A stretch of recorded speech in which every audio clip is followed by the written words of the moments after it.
एक भगवान ने वर दिया, तुझे प्रथम गिनती में गिनाता हूं, देवताओं का आधिपत्य तुझे प्रदान करता हूं, सारे देवों में तू प्रथम गिनती में गिना जाएगा, प्रथम पूज्य माना जाएगा। बस शंकर भगवान ने वर दिया, थोड़ी देर बाद कार्तिकेय महाराज आ गए। कौन आए? जम के बोलो जरा। कार्तिकेय। और कार्तिकेय जी आए और आकर बोले, पिताजी दंडवत करा, प्रणाम करा, साष्टांग करा, मैं परिक्रमा कर कर आ गया, मैंने परिक्रमा करा।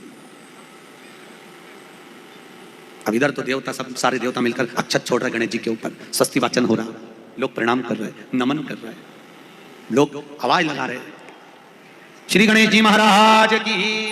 अब सारी दुनिया में आवाज लग रही गणेश जी। तो कार्तिकेय ने पूछा, माँ ये गणेश जी का जयघोष क्यों हो रहा है, गणेश जी के जयकारे क्यों हो रहा है, गणेश जी के लिए इतना जयघोष? तो माता पार्वती ने भगवान शंकर के शब्दों को कार्तिकेय को सुनाया। कार्तिकेय रो पड़े, माँ मैं परिक्रमा कर कर आया, गणेश जी ने तो केवल आपकी परिक्रमा लगा ली, आपने उसको प्रथम गिनती में मान लिया। माँ उसने बुद्धि का परिचय दिया और मैंने कर्म का परिचय दिया। बुद्धि का परिचय, कर्म का परिचय।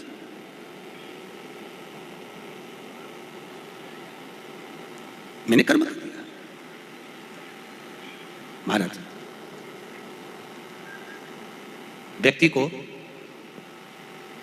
उसके भाग्य का मिलता है कि कर्म का मिलता है?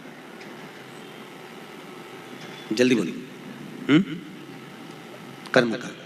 आपका क्या विचार है? ये लोग तो बहुत दूर बैठे हैं इसलिए इनसे पूछ ही नहीं रही हूं। व्यक्ति को उसके भाग्य का मिलता है कि कर्म का मिलता है?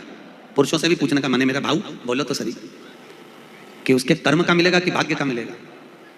है दोनों का मिलेगा। मेरी माताएं जीजियां बिल्कुल सही कह रही है, दोनों का ही चाहिए। काय का? भाग्य का और कर्म का, ये दो हैं।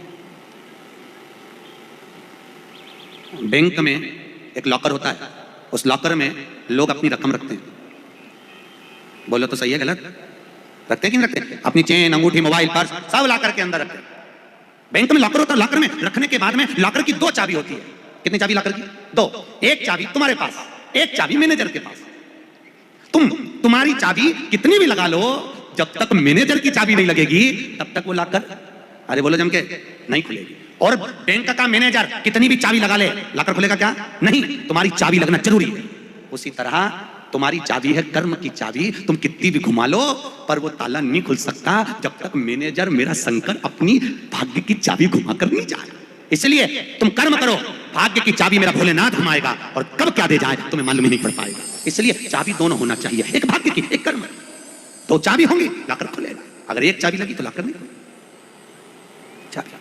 अब गणेश जी महाराज को भगवान कार्तिकेय महाराज बोल रहा है, माँ मैं कर्म करने गया था, मैं परिक्रमा करने गया था, और यहाँ गणेश जी महाराज को तुमने प्रथम गिनती में बना दिया। माँ ये क्या हुआ? माता पार्वती को गुस्सा तो बहुत आया, क्रोध भी आया, माँ पार्वती की आंख में अश्रु भी भर गए। महाराज आंसू आए, माता पार्वती के नयन अश्रु। माँ खड़ी हो गई। माता पार्वती ने आज खड़े होकर भगवान भोलेनाथ जी से निवेदन करा, आपने अपनी जिंदगी की ये गलती कर दी। क्या गलती? शंकर भगवान पूछ रहे हैं, कौन सी गलती? तुमने गणेश जी को प्रथम गिनती में बना दिया, कार्तिकेय भी तो गया था, अगर कुछ थोड़ा सा आशीर्वाद रखना था तो कार्तिकेय के लिए रखना था, पर तुमने केवल गणेश को प्रथम गिनती में बनाया है, ये तुम्हारी गलती है। तो गणेश जी ने परिक्रमा भी तो करी है। माता पार्वती खड़े होकर शंकर भगवान से बोली, भोलेनाथ मैंने अपनी जिंदगी में आपसे कभी कुछ नहीं मांगा, पर आज तुम्हारी ये पार्वती तुमसे एक वर चाहती है। शंकर भगवान ने कहा, मांग, तुझे क्या चाहिए? पार्वती कहती है, आज के बाद तुम्हारी कभी पूर्ण परिक्रमा ना लगे, आज के बाद तुम्हारी कभी पूर्ण प्रदक्षिणा ना हो, पूर्ण नहीं करना चाहिए। कौन ने मांगा? जब पार्वती। शंकर की पूर्ण प्रदक्षिणा माता पार्वती ने कह दिया, भोलेनाथ आज के बाद ना हो, क्योंकि तुम भोले हो, तुम्हारे आसपास कोई घूम लेता है, तुम उसको कोई घूम लेता है, तुम उसको कुछ भी निकाल कर दे देते हो। होता है, दो बहुएं होती हैं, एक बहू रहती है पूना में, बोलो कहाँ? मुंबई या पूना, और दूसरी बहू तुम्हारे साथ रहती है। अरे बोलो जम के, एक दूर रह रही है और एक तुम्हारे साथ रह रही है। पर सास को जो साथ रह रही है ना, रोज पूछ रही है ना, वो अच्छी नहीं लगती, वो जो दूर रहती है ना उसका गुणगान 24 घंटे करती है। ये टोकरियों की आदत भी बुरी, बढ़िया, बड़ी बुरी आदत। जो पास रह रही वो अच्छी नहीं लग रही, जो दूर रह रही ना वो दिवाली पे आती है, बस दिवाली पे 30 त्योहार कराती है, और दिवाली पे आते हैं और आके पल्लू वल्लू लेके मम्मी जी करके आई आई करके बस 2-4 बार इधर उधर घूमेगी और सास इतनी खुश हो जाएगी, तुरंत अंगूठी निकाल के झपक ले। जो तुम्हारे पास में है वो बुरी लग रही है, वो चाय दे रही है, दूध दे रही है, बस बोलने में कभी कभी बोल देती है, अब बहुएं हैं बेचारी, हो जाता है। एक सास बहू से कहती है, मैं सुबह 5 बजे उठती हूँ, तू 4 बजे उठाकर। अब वो झगड़ा करते करते हमारे पास आ गए और हमारे पास आके बोली, गुरुजी ये मेरी सास मुझे परेशान कर रही है। मैंने बोला तेरी सास को क्या बोल रही है? तो क्या मैं 5 बजे उठूं तो बहू 4 बजे उठना चाहिए। तो मैंने कहा अच्छी बात बोली, कोई दिक्कत वाली बात नहीं है। एक काम कर, बहू की उम्र है 20 साल, तेरी उम्र है 70 साल, तू 20 साल की बन जा, मैं भी इसको जगाना चालू कर देता हूँ।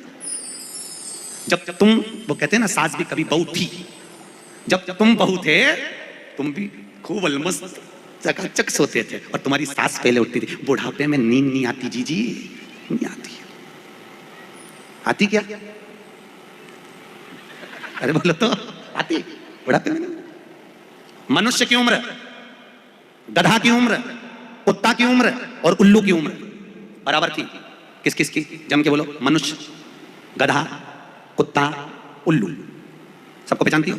ठीक है, सबकी उम्र बराबर है 40-40 साल।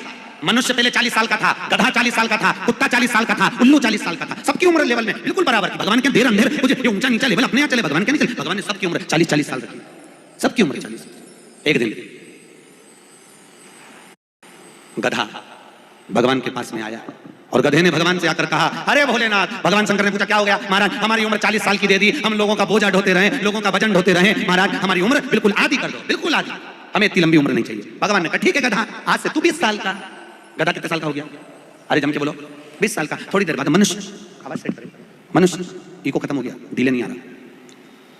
मनुष्य, और थोड़ी देर बाद में मनुष्य भगवान के पास पहुंचा। भोलेनाथ आगे वापस, आगे आगे मनुष्य और भगवान के पास जाकर बोला, भोलेनाथ। भगवान शंकर ने पूछा तुझे क्या हो गया? भोलेनाथ 40 में मेरा क्या होगा प्रभु? भगवान ने कहा गधे की बची है। कितने साल बचे हैं? 20। मनुष्य कहा दे दो प्रभु। भगवान ने कहा ले जा। कितने का हो गया? जम के बोलो 60 का। थोड़ी देर बाद कुत्ता आ गया। कुत्ता शंकर जी से बोला, भोलेनाथ। शंकर भगवान ने पूछा तुझे क्या हो गया? महाराज 40 साल की उम्र दे दी, लोगों के दरवाजे पर बैठा रहूं, दरवाजे पे बैठकर झूठन चाटूं, दरवाजे पे बैठ कर रोटी खाऊं, दरवाजे पे दुम हिलाऊं और दरवाजे पे से चिल्लाऊं, महाराज मेरी उम्र कम कर दो। भगवान ने कहा ठीक है कुत्ता, आज से तू 20 साल का। थोड़ी देर बाद मनुष्य फिर आ गया। भोलेनाथ 60 में क्या होगा? भगवान ने कहा कुत्ता की बची है कि चल जाएगी, ले जा। कितने का हो गया? 80। थोड़ी देर बाद उल्लू आया। उल्लू ने आकर कहा भोलेनाथ। भगवान शंकर ने पूछा तुझे क्या हो गया? महाराज 40 साल की उम्र दे दी, रात रात भर जगता रहूं, पेड़ पे टंगा रहूं, रात रात भर मुझे नींद नहीं आती भोलेनाथ, मेरे को रात भर चौकीदारी करना पड़ती, रात भर पेड़ पे बैठा रहता हूं, रात भर वृक्ष पर बैठा रहता हूं, मेरी उम्र कम कर दो। भगवान ने कहा कितनी कम कर दो? बिल्कुल आधी कर दो। भगवान ने उल्लू की उम्र आधी कर दी। कितने साल का हो गया? 20 साल का। थोड़ी देर बाद मनुष्य आ गया। मनुष्य आकर बोला, अरे भोलेनाथ। शंकर भगवान ने पूछा क्या हुआ? 80 में मेरा क्या होगा? भगवान ने कहा उल्लू की बची है, चलेगी ले जा। कितने का हो गया? 100। अब तुम खुद देखो 40 वर्ष तक मनुष्य अपनी जिंदगी को सही जीता है। कितने साल? जम के बोलो जरा। 40 साल तक मनुष्य अपने जीवन को सही जीता है। खूब खाता, आराम से बचता, खूब डेंटिंग पेंटिंग सब चकाचक, कपड़े मपड़े सब जोरदार, रकम मकम सब पहने, खूब अच्छा लगे। क्योंकि 40 वर्ष की जिंदगी तुम्हारी है तो 40 साल तक मनुष्य अपने जीवन को सही जीता है। 40 के बाद किसकी लगी थी? जम के बोलो। गधे की।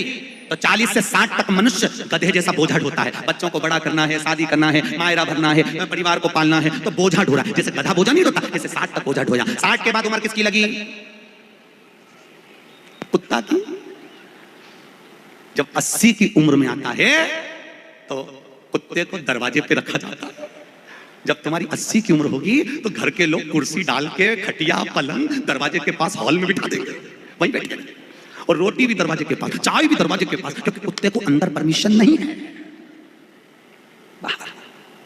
और कोई भी मिलने आया तो वहीं से चिल्लाया, वहीं से आवाज लगा रहा, क्योंकि कुत्ते की उम्र लगी है, वहीं से अब कुत्ते के बाद में 80 के बाद 80 से 100 उल्लू की। डॉक्टर साहब क्या गए? डॉक्टर साहब मुझे रात में नींद नहीं आती। डॉक्टर साहब ने टेबलेट दे दी, नींद की गोली दे दी, डॉक्टर साहब ने इंजेक्शन लगा दिया। कितने भी अच्छे डॉक्टर को दिखा लेना, पर 80 से 100 साल की जब उम्र होगी, डॉक्टर को क्या मालूम कि किसकी लग गई। शिव महापुराण कहती है 80 से 100 में कितनी भी दवाई खाओ, कितने भी इंजेक्शन लगवाओ, पर रात्रि को नींद नहीं आएगी। गोली खा भी लोगे तो रात के 1:30-2 बजे तक चकाचक सोएगी, 2 बजे के बाद उल्लू जैसी बैठी रहेगी।